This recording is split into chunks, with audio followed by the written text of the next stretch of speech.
በአዲስ አበባ ብሽም ምንቅስቃስ ለውጢ ዝተኣከቡ ተጋሩ ኣብ ትግራይ ናዕብን ዕግርግርን ንምፍጣር ዝጥቀምሉ ፋይናንስ ንሰብ ሃፍቲ ብምግዳድ ይእክቡ ከም ዘለዉ ተፈሊጡ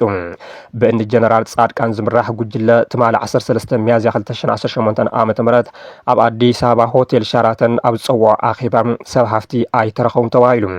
ምንቅስቃስ ደለይቲ ለውጢ ትግራይ ብዝብል ብእኒ ጀነራል ጻድቃን ገብረትንሳኤ ሽም ክርስትና ዝተውሃቦ ብቦርድ መረፃ ዘይተመዝገበ ውዳበ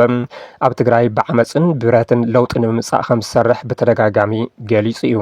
ንሕር ኩናት ዝግበር ኮይኑ እውን ግን ብናቶም ድሌት ዝኾነ ይኹን መንገዲ ክተርፍ ዘይፈቕዱ እንተኮይኖም እቲ ዝግበር ኩናት ብጣዕሚ ሓፂር ብንእሽተይ ዋጋ ዝፍታሕ ክንገብሮ ኣለና። እዚ ብተግባር ተፈቲኑ ዝወደቐ ነገር ግና ዝለዓለ ህርፋን ስልጣን ከም ዘለዎ ዝንገረሉ እኒ ጀነራል ጻድቃን ጀነራል ዮሃንስ መንጋግን ጀነራል ሳሙራ ዮኑስን ዝርከብሉ ጉጅለም ነቲ ሕዚ ኣብ ትግራይ ዘሎ ጊዜያዊ ምምሕዳር ንምትካእ ካውንስል ምጥያሽ እውን ኣብ ዝሓለፈ ወርሒ ኣፍሊጡ ምንባር ይዝከር።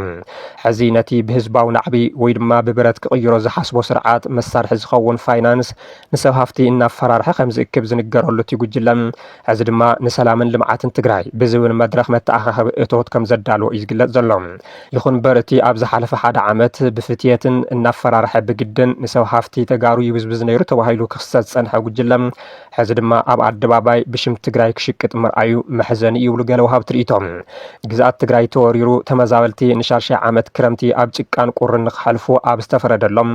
ኩሉ ግልጋሎት ብመንግስቲ ፌደራል ተዓፅዩ ህዝቢ ኣብ ጥሜትን ሕማምን ኣብ ዝርከበሉን ህዝቢ ትግራይ ዳግም ገበን ጆኖሳይድ ንኽፍጸመሉ ብታንክታትን ድሮናትን ተኸቢቡ ከውዲ ሓቂፉ ኣብ ዝሓድረሉ ዘሎ እዋን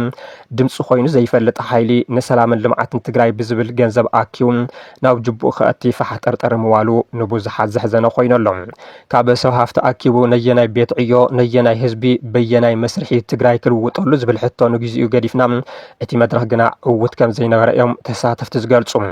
ካብቲ ፀውዒት እንተተሪፎም ፅዕንቶ ንኸይበፅሖም ብምስጋእ ኣብቲ መድረኽ ዝተረኸቡ ሓደ ሽሞም ክጥቀስ ዘይደለዩ በዓል ሃፍቲ ከም ዝገለጹና ከምቲ ዝተሓሰበ ብዙሕ ሰብ ኣይተረኸበን። ካብቶም ኣተሓባበርቲ እቲ መድረኽ ኣመራርሓ ስምረትን ጀነራላት እቲ ኣብ ዓፋር ዘሎ ዕጡቕ ሓይልን ወፃኢ እዚ ዝበሃል በዓል ሃፍቲ ኣይተረኸበን ዝበሉ እቶም ሽሞም ክጥቀስ ዘይደለዩ ተሳታፊ ብጀነራላትን ኣመራርሓ ስምረትን ካብቲ ቦታ እናተደወለ ከይተረፈ ንኽመፁ እኳ እንተተፀውዑ ከም ዘይተዓወተ በዚ እውን ከምቲ ዝሓሰብዎ ገንዘብ ክእኩ ከም ዘይከኣሉ ሓቢሮምልና። እኒ ጀነራል ጻድቃን ኣብ ኣዲስ ኣበባ ብናይ ብልጽግና መኪናን ገዛን ቀለብ እናተሰፈረሎም ተመቻችዮም እናነበሩ